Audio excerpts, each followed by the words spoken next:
রেখে ভুয়া অর্থনীতি থিওরি দিয়ে দিয়ে দেশ পেঁচার রাজনীতি করে, তারা মিলে করেছে।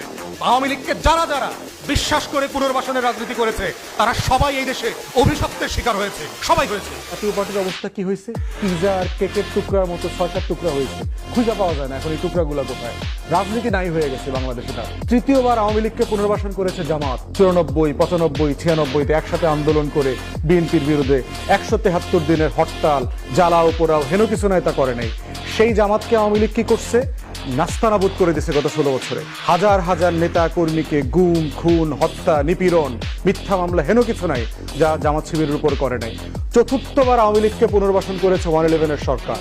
বাংলাদেশের দালাল ব্যুরোক্রেসি, বাংলাদেশের দালাল মিলিটারি অফিসাররা, আর্ম ফোর্সেসরা, গণমাধ্যমরা, সুশীল সমাজেরা মিলে সেইখানে বাংলাদেশে আওয়ামী লীগ কি করেছে? গণমাধ্যমের ত্রুটি চেপে ধরেছে, আমার সিভিল ব্যুরোক্রেসি নষ্ট করে দিয়েছে, মিলিটারি ব্যুরোক্রেসিকে নষ্ট করে দিয়েছে, রাষ্ট্রের প্রত্যেকটা কাঠামো ধ্বংস করে দিয়েছে।